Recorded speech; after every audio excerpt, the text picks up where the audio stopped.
주님의 우리 가족 여러분 인사해 보기를 바랍니다. 메리 크리스마스. 메리 크리스마스. 아이고 조금 더 밝게요. 메리 크리스마스. 메리 크리스마스. 미리 크리스마스 하셔도 됩니다. 할렐루야. 그렇습니다. 지금은 대림절 기간입니다.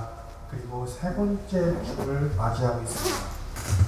그런데 대림절을 대강절이라고 했더니만은 글쎄 많은 분들이 대강 지내시는 것 같아요. 그래서 성탄절을 아예 무시하고 사는 사람들도 있고요. 그냥 대충 넘어가면서 지나는 모습도 발견을 하기도 합니다. 그 대강 지나면 되겠습니까? 확실하게 지내야 되지 않겠습니까? 그런데 말입니다. 성탄절을 싫어하는 사람들도 있고요. 성탄절을 아예 무시하면서 그냥 또 성탄절이 있다고 이야기만 하면 또 격려하는 사람들도 있습니다. 누가 그럴까요? 놀랍게도 하나님의 선택된 백성이라고 불리는 이스라엘 민족이에요. 유대인들입니다. 우리는 그들을 유대인이라고 부르고요. 우리는 그들을 향해서 성공한 사람들이라고 이야기하지 않습니까? 그래서 살아가면서 유대인들에게 그들이 살아온 삶을 배우고 지혜를 배우기도 하고 우리도 그들처럼 잘해서 좀 성공했으면 좋겠다 하면서 책도 만들죠. 유대인의 교육법, 유대인의 자녀 양육법 이런 것까지 만들어서 하고 있지 않습니까? 그런 그 사람들은요 어떤 사람들이냐면요 딱 외모만 봐도요 굉장히 독특한 특징을 발견합니다. 어떤 거냐면요 우선 외모에서 모자를 쓰죠. 모자를 쓰는데 모자를 벗으면 또 조그만 또 뚜껑 같은 빵모자가 하나 또 있습니다. 우리가 그것을 뭐라고 그러냐면 키파 이렇게 부릅니다. 키파라고 부릅니다. 키파라고 하는 것은요 우리 눈에 제일 많이 띄기도 하지만요 유대인들이 하나님을 뵙기에 하나님을 경외한다는 마음으로서 그 자기의 머리를 덮습니다. 그래서 유대인들을 보면은 조그만 모자를 꼭 끼고 다녀요. 두 번째로는요, 테필린이라는 것이 있습니다. 테필린이라는 것은 뭐냐면은 미간의 이마에다가 조그만 상자를 만들어서 붙입니다. 그 다음에 또 손목에 감아가지고 작은 주머니를 해서 가지고 다닙니다. 만약에 여기 영상이 되면 제가 사진을 보여드릴 텐데 그런 테필린이라고 불리는 그런 것을 붙이고 다닙니다. 테필린은 설명할 것이 가장 많지만 일단 테필린의 그 주머니 안에는 무엇이 있냐면은 하나님의 말씀을 넣어놓고 있습니다. 그 쉐마 복음을 듣고 다닙니다. 또 다음에 보는 것은 뭐가 있냐면은 탈릿이라고 부르는 겁니다. 탈릿. 말 좀 어렵죠? 네, 탈릿. 쉽게 말하면요 머리에 쓰는 보자기 같은 거예요. 그래서 그분들은 그걸 어떻게 하냐면 기도할 때 머리에 쓰고 기도합니다. 마지막으로 또 하나 그분들의 외모를 보면요 이상하게 제가 좀 이쪽으로 나올게요. 치렁치렁하게 이렇게 끈 같은 거를 이렇게 늘어뜨리고 다녀요. 앞뒤로 2개씩 4개를요. 치렁치렁하게 끈을 흔들면서 다닙니다. 우리는 그걸 찌찌트라고 부릅니다. 찌찌트. 그래서 유대인이 많이 사는 동네에서 일을 하셨거나 그 다음에 그 동네에서 사셨던 분들은 아마 그 유대인들을 통해서 그들의 모습을 발견할 수가 있습니다. 그런데요, 그러면 뭐랍니까? 그 사람들에게는 정작 크리스마스가 없다는 것입니다. 그들이 아무리 남들하고 독특하게 다른 모습을 하고 있으면 뭘 하겠습니까? 크리스마스가 없는 것을요. 그 사람들은 아직도 구약의 시대를 살아가고 있습니다. 그분들은 아직도 메시아를 기다리면서 예수님의 오심을 언제 오시나 하고 기다리고 있다는 사실입니다. 그래서 그런 사람들을 위해서 유대인 선교를 위해서 Chosen People Ministry라고 해가지고 그 사람들을 선교하는 선교 그룹이 있습니다. 선교사님들은 다 아십니다. 사랑하는 예배자 여러분, 오늘날 우리들의 모습을 한번 돌아보기를 소원합니다. 혹시 우리들은 크리스천이라고 하면서 저 유대인들하고 같은 그런 사람들은 없을까요? 우리에게는 주님이 오신 그날이 바로 기쁨의 날이고 소망의 날이고 우리 구원자가 오신 그날이라는 사실을 알기 때문에 우리는 손들고 반갑게 메리 크리스마스, 즐거운 크리스마스 성탄절 되십시오 하면서 마음을 담아 선물도 하지 않습니까? 그러나 저분들은 없다는 사실입니다. 다들 아시다시피 메리라고 하는 말은 기쁘다라고 하는 말을 뜻하고 있죠. 기쁘다, 기쁩니다. 그 다음에 크리스마스는 크라이스트하고 메스하고 합쳐진 합성어이거든요. 크라이스트는 우리 예수님, 메스는 뭐죠? 찬송하다, 예배하다. 그래서 캐톨릭에서는 메스에서 나와서 미사 이렇게 부르기도 합니다.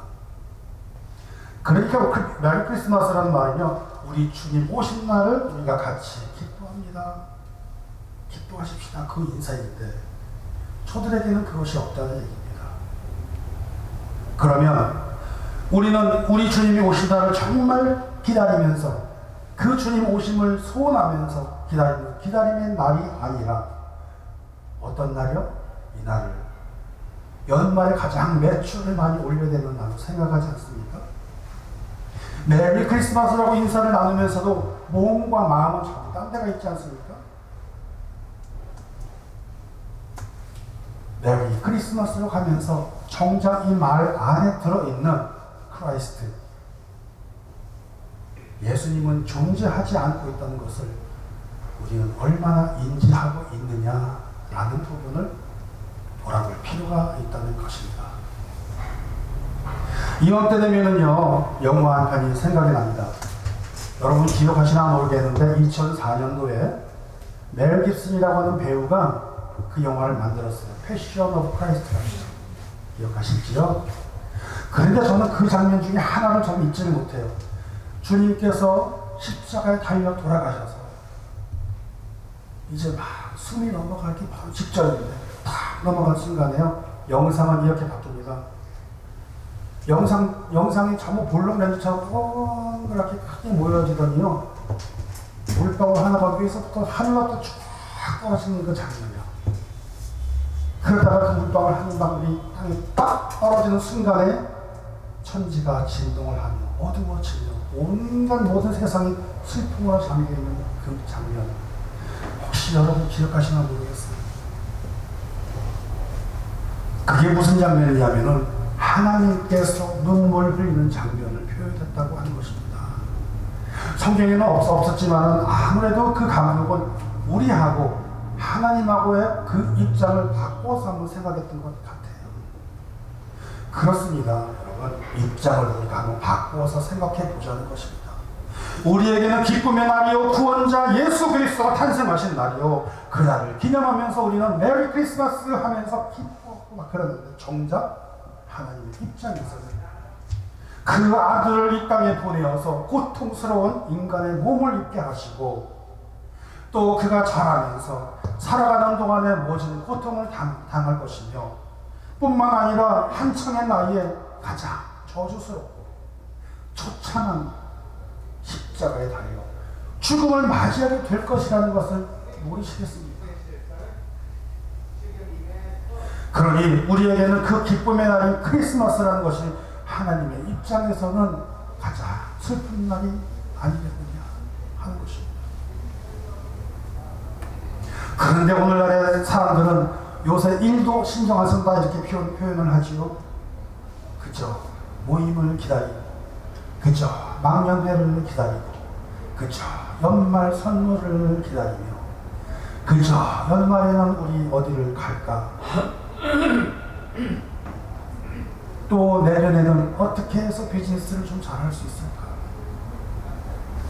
사랑하는 예배자 여러분, 저 역시 지금껏 살아온 짧은 평생이지만 아마도 지금처럼 살면서 어렵고 힘들고 그런 암울한 대강절을 맞이한 때가 또 있었을까, 이런 생각을 합니다.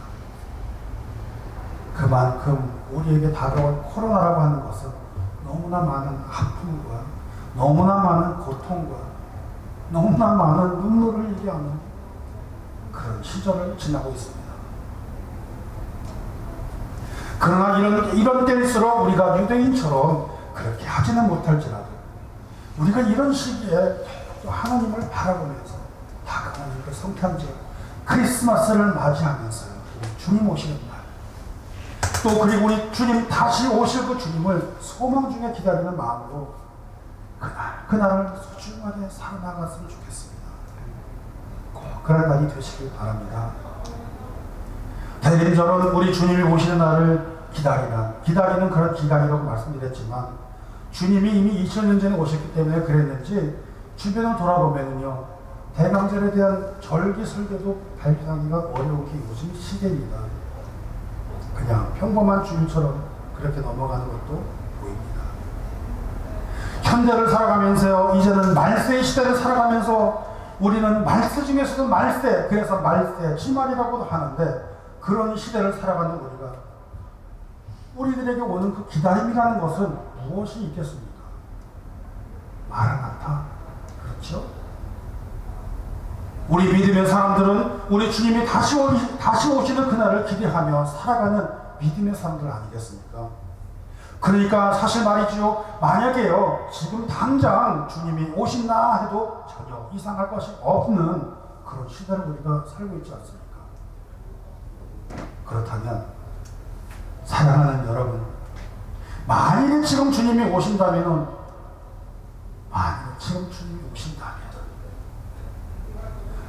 아이고 이거 정말 큰일 났다. 나 이거 주님 오시면 어떡하나. 나 아직 준비가 안 됐는데. 그런 분이 혹시 계실까요? 아무도 여긴 안 계시지요. 아이고 정말 나는 조금만 더 오시지. 내가 좀 더 할 게 있는데. 그러신 분 혹시 계십니까? 안 계시지요? 안 계실 줄 믿습니다. 그렇다면 여러분 주님이 혹시 언제 오실지 아시는 분은 또 계십니까? 전혀 엉뚱한 질문이라는 것 자체부터 아실 줄 믿습니다. 그렇습니다. 우리 주님이 오시는 날을 아시는 분은 아무도 없습니다. 마태복음 24장 36절 보면요 그날과 그때는 아무도 모르나니 하늘의 천사도 아들도 모르고 오직 아버지만 아시느니라. 그렇기 때문에요 주님이 언제 재림한다고 이야기하시는 분이 있다면 그건 비정상입니다. 그러나 우리는 또 마태복음 24장 42절에 깨어있으라 어느 날에 주가 임할지는 너희가 알지 못함이니라. 이 말씀을 꼭 기억하면서 우리가 긴장하면서 주님 오실 날을 고대하며 그렇게 우리가 살아갈 줄로 믿습니다. 마태복음 24장 44절에 말씀하십니다. 너희도 준비하고 있으라. 생각하지 않을 때에 인자가 오리라. 이런 말씀을 꼭 기억하면서 제가 지금 이렇게 인용을 한 마태복음 24장은요 작은 계시록이라고도 불리고요 또 계시록의 축소판이라고 불릴 수 있을 만큼 예수님의 재림에 대해서 이야기를 집중하고 있기 때문에 우리에게는 굉장히 소중하고 중요한 말씀이 됩니다. 그렇기 때문에 지금 당장 주님이 오신다 해도 사실은 조금도 이상한 일이 아니지만 우리는 이 순간을 생각하면서 방심하고 있다가요 우리 주님 내가 너희를 도무지 알지 못한다 이렇게 말씀하시면 이거 얼마나 큰 낭패가 되겠습니까? 사랑하는 예배자 여러분, 그런데 성경 말씀은 이미 신약이 아닌 구약의 시대부터 주님이 오실 것을 미리 예고하고 있지 않습니까? 그것이 바로 뭐죠? 구약 성경. 또 우리 오신 예수님에 대해서 기록한 말씀 신약 성경. 앞으로 재림하실 예수님에 대해서 요한 계시록에 다 그렇게 구별해서 그렇게 우리에게 계속 말씀하고 있는데 예수님께서 우리가 예상하지 못한 시간에 만약에 그때 오신다면은 우리는 신랑 되신 그 주님을 맞이할 준비가 과연 되어 있느냐? 라는 질문을 해볼 필요가 있다는 것입니다. 이거 정말 큰일이다. 지금 당장 주님 오신다면 내가 아직 준비가 안 됐는데 난 아직 모자라는데 난 아직도 자신이 없는데 그런 마음이 들면 어떡하나 그런 마음입니다. 사랑하는 예배자 여러분, 오늘 이곳에서 함께 예배되시는 분은 우리 주님 맞이할 준비 다 되신 분들이 계신 줄로 믿습니다. 아멘. 안 하시는 분은 기도의 대상자인가요? 우리 주님 오시는 우리는 준비가 된 줄로 믿습니다. 그렇습니다. 여러분, 우리 주님의 오심이 바로 두려움이 아니라 바라나타 아멘 주 예수여 어서 오시옵소서. 그렇게 고백하는 저와 여러분이신 줄로 믿습니다. 혹시 만약에 속으로 조금이라도 나는 자신이 없더라도 괜찮습니다. 아직 기회는 있다. 그렇죠? 아직 기회는 있기 때문에 지금부터라도 하나님 내게 믿음을 더욱더 주십시오. 하나님 내가 하나님을 바라보면서 내가 하나님께서 주신 구원의 확신으로 살아갈 수 있도록 해 주옵소서. 그렇게 기도하면서 같이 해나가면 됩니다. 걱정하지 마세요. 우리 주님이 도와주실 것인가요? 우리 주님이 도와주십니다. 그래서 우리 주님께서 우리 주님과 함께 마주하는 날 사랑하는 내 아들아, 사랑하는 내 딸, 너무너무 반갑다. 그동안 살면서 수고가 정말 많았구나. 내 사랑하는 충성된 나의 종아. 그러면서요 우리 주님께서 주신 크신 상급 모두 받으시는 저와 여러분 되시기를 축복합니다. 디모데후서 4장 8절의 말씀처럼 선한 싸움 다 싸우고 마지막 날까지 믿음을 지켜 얻는 의의 면류관, 그 상급을 우리가 모두 받으시기를 바랍니다. 여기서 끝나는 게 아닙니다. 죽도록 충성하여 받을 수 있는 계시록 2장 10절에 말씀하십니다. 생명의 면류관 이 또한 받으시기를 축복합니다. 데살로니가전서 2장 19절에 소개합니다. 소망과 기쁨과 자랑의 면류관, 그것도 받으시기를 바랍니다. 이외에도 경주에서 이긴 자에게 주는 썩지 않은 면류관이라고 고린도전서 9장 24절에서 소개하고 있습니다. 또 시험을 참는 자에게 주는 생명의 면류관, 야고보서 1장 12절에서 같이 이야기해주고 있습니다. 영광의 면류관이 또 있습니다. 베드로전서 5장 4절에서 소개를 하지요. 금면류관, 계시록 4장 4절에서 또 소개를 하고 있습니다. 몇 가지 면류관 얘기했어요? 우리 김수사 집사님 바쁘십니다. 의의 면류관이 있습니다. 생명의 면류관이 있습니다. 소망과 기쁨의 자랑의 면류관이 있습니다. 썩지 않은 면류관이 있습니다. 영광의 면류관이 있습니다. 금 면류관이 있습니다. 이러한 상급 다 받으시는 저와 여러분 되시기를 축복합니다. 아멘. 사랑하는 예배자 여러분, 우리가 주님을 믿으면서 가장 중요한 요소가 뭐가 있겠습니까? 그것은요, 주님께서 강림하셨을 때 우리가 주님 앞에 서는 날은 부끄럽지 않는 것, 그거 아니겠습니까? 요한일서 2장 28절입니다. 자녀들아 이제 그의 안에 거하라. 이는 주께서 나타나신 바 되면 그가 강림하실 때에 우리로 담대함을 얻어 그 앞에서 부끄럽지 않게 하려 함이라. 이 말씀이 뜻하는 것. 그렇다면요, 적어도 우리가 이 말씀처럼 주님 앞에 서 있을 때 부끄러운 모습인지 아닌지를 알 수 있는 방법이 있다면 뭐가 있겠습니까? 무엇이 있겠습니까? 임마누엘. 그렇습니다. 우리 지금 이 시간에도 우리가 주님께서 함께 하십니다. 내가 어디를 가든지 주님께서 나와 함께 동행하고 계십니다. 든든한 때를 갖고 있는 확신이 있는 사람, 그 믿음의 확신 아니겠습니까? 지금 나는 내가 구원받은 자인가? 내가 정말 예수 그리스도를 진심으로 믿으면서 살고 있는 믿음의 사람인가? 내 안에 주님이 계신가? 주님께서 나를 인도하고 계신가? 우리 어르신하고 예배하면서도 제가 가끔씩 그렇게 얘기합니다. 주무시면서 잠이 안 올 때에, 주무시다가 뭔가 불안해하실 때에 노인분들에게 많이 일어난 현상이거든요. 잠을 못 주무시고 불면증에서 힘들어하시고 괜히 아무것도 아닌데 불안해하시고, 어르신 기도하십시다. 내 안에 주님이 계십니다. 뭐가 무섭습니까? 그래서 나를 안아주면서 다독거리면서 자기 이름을 부르면서 사랑한다 그러면서 자기 이름을 부르게 합니다. 그리고 주님이 말씀하시는데 수고했다 이렇게 말씀하신다, 이렇게 위로를 드리고 합니다. 사랑하는 예배자 여러분, 그렇습니다. 대강절은 우리에게 오시는 주님을 기다림으로써 그분이 우리를 구원하실 분이라는 그런 확신을 가지고 있어야 된다는 것입니다. 그래서 예수님을 예표하는 구약의 내용과 같이 오늘 본문을 통해서 우리에게 첫째로 자유함을 주시는 분임을 말씀하고 있다는 것입니다. 본문 1절에 보니까는요, 먼저 가난한 자에게 아름다운 소식을 전하여 주십니다. 둘째로는 마음이 상한 자를 고쳐 주십니다. 셋째로는요, 포로된 자에게 자유를 주시고, 넷째로는 갇힌 자에게 노임을 주시는 분이 바로 누구요? 우리 주님이라는 사실입니다. 그래서 2절에서 보면은요, 여호와의 은혜의 해와 우리 하나님의 보복의 날을 선포하여 슬픈 자를 위로하되, 여기까지 읽고서는 주님은 책을 딱 덮으셨던 것입니다. 그 덮었다는 내용이 어디로 가냐면 누가복음 4장 17절로 그대로 이어집니다. To be continue 하면서요. 누가복음 4장 17절 말씀을 올립니다. 선지자 이사야의 글을 드리거늘 책을 펴서 이렇게 기록된 일을 찾으시니 곧 주의 성령이 내게 임하셨으니 이는 가난한 자에게 복음을 전하게 하시려고 내게 기름을 부으시고 나를 보내사 포로된 자에게 자유를, 눕는 자에게 다시 보게 하심을 전파하여 눌린 자를 자유롭게 하고, 여기까지는 이사야서 61장 1절과 같은 말씀이시고요.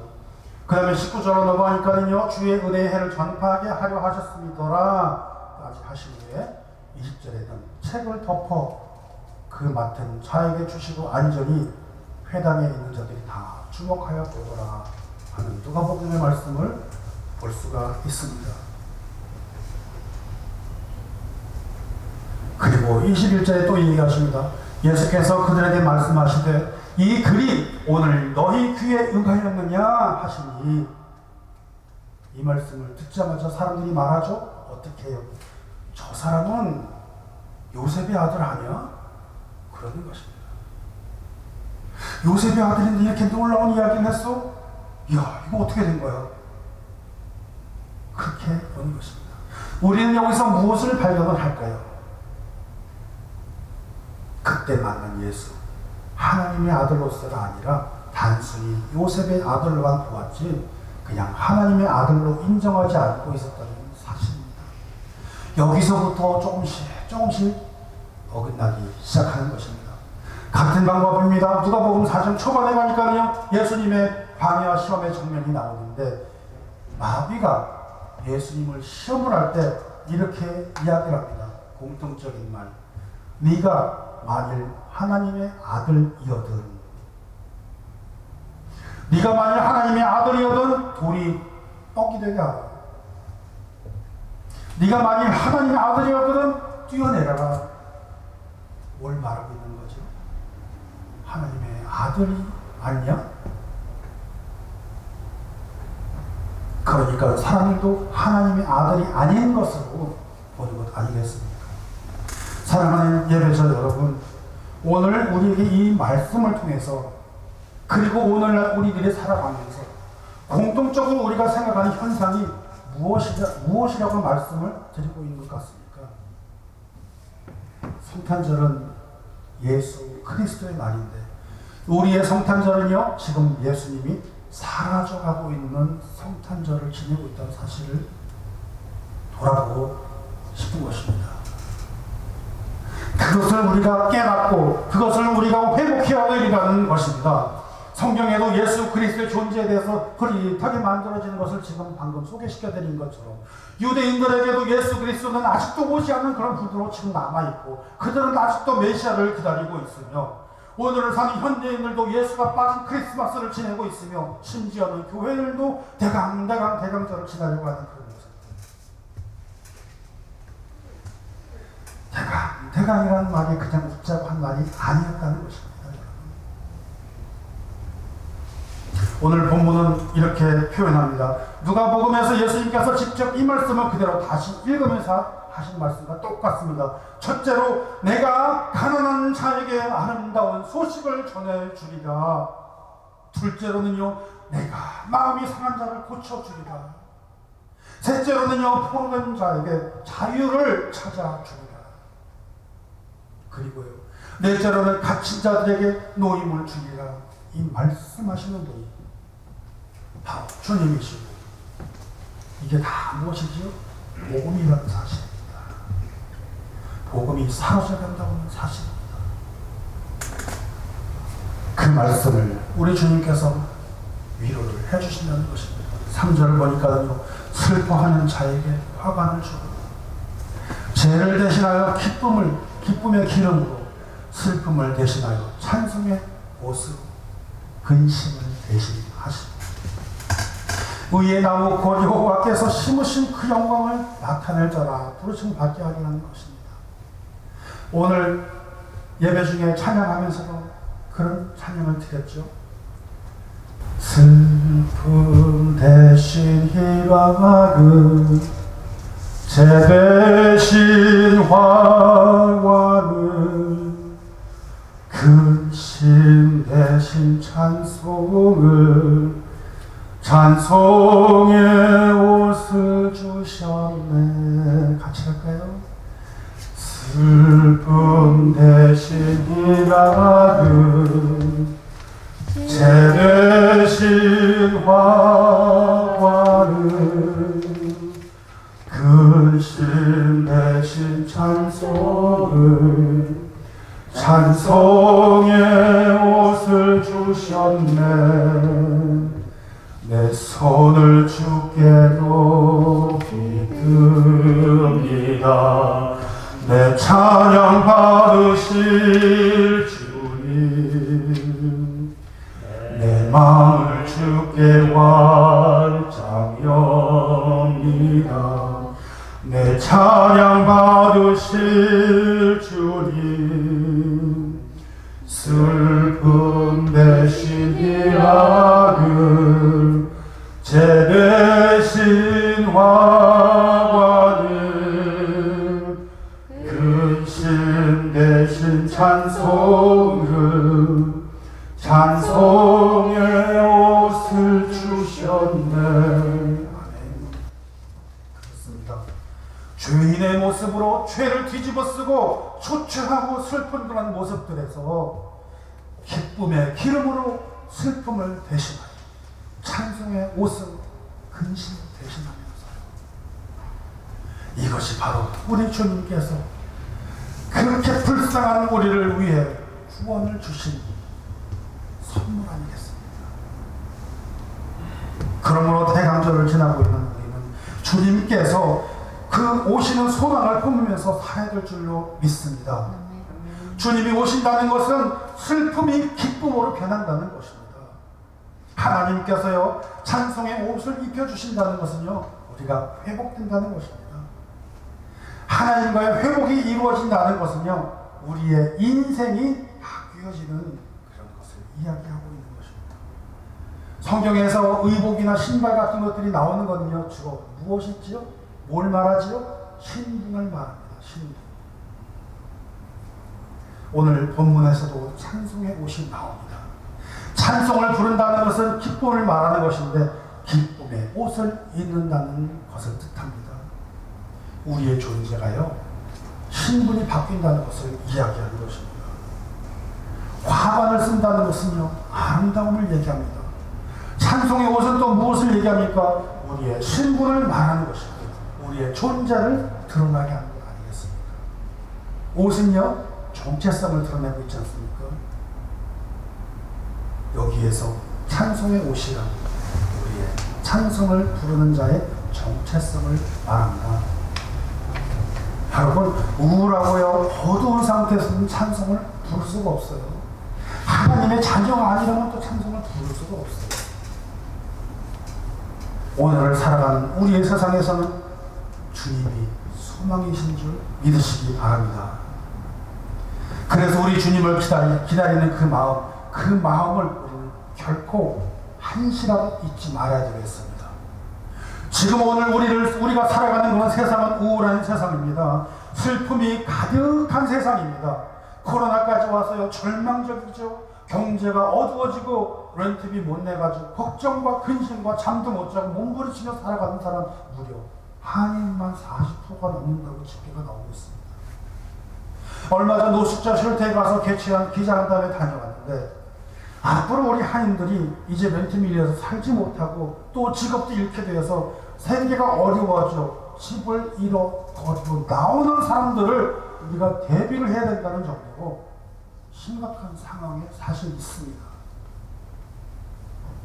아시다시피 20년 동안 취재 활동하고 있으니까 이런 정보들도 저도 왔다 갔다 들어오기도 하는데 그 정보들을 들어보면 한날이 깜깜한 겁니다. 한날이 안 보여요. 기쁨이 사라지고 있어요. 그것을 어떻게든 이겨내려고 하다 보니까 스트레스가 쌓이고 사람이 민감해지고 거기에다가 코로나까지 그냥 이제는 누구든지 그냥 건들면 탁 터져버릴 듯한 그런 지경까지 분노가 가득 차있다는 것입니다.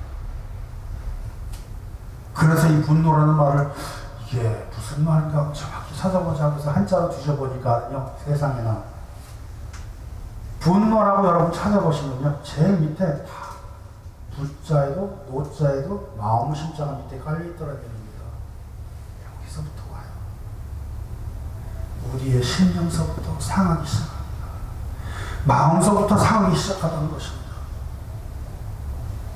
여기에서 성탄절마저 사라진다면요, 이제 우리 크리스천이라도 대강절을 기다리며 주님을 기다리면서 그렇게 지내야 되지 않겠습니까?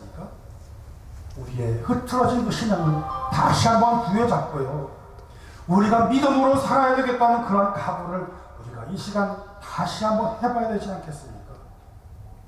사랑하는 예배자 여러분, 우리는 찬송의 옷을 입어야 합니다.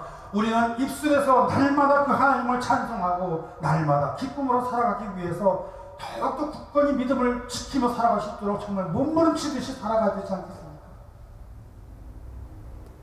우리로 하여금 그래서 더욱 하나님께 사랑받는 백성이 되고 구원받은 백성이 천국을 바라보면서 그리고 그 천국을 소망하면서 살아가는 저와 여러분 되셔야 되지 않겠습니까?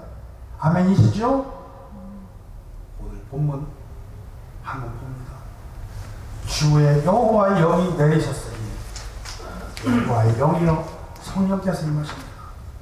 또 그 성령께서 기름 부어 주심으로 가난한 자에게 아름다운 소식 복음을 전하며 그들의 상한 마음을 고쳐주시고 포로된 자들에게는 자유함을 얻게 하시고 슬픈 자들에게는 화관을 주시고 기쁨의 기름을 주시고 우리가 그들을 감싸고 위로하며 말씀을 전하며 전도하며 그렇죠.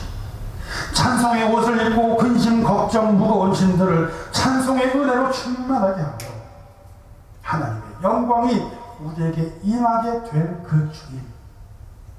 그 주님을 기다리는 마음으로 오늘도 내일도 잊지 말고 그 마음을 소중히 잘 간직하면서요, 그 사랑의 주님께서 오시는 그 주님께서 다시 오시는 그날, 그래서 그 주님께서 우리의 이름을 부르시는 그날, 마라나타 아멘 주 예수여 어서 오시옵소서 내가 여기 있나이다, 그렇게 맞이하시는 소망으로 우리 주님을 기다리시는 마음으로 오늘도 내일도 그리고 주님 오시는 그날까지 소망을 품으면서 날마다 승리하시는 우리 모든 예배자님들이 되시기를 우리 주 예수 그리스도의 이름으로 축복합니다.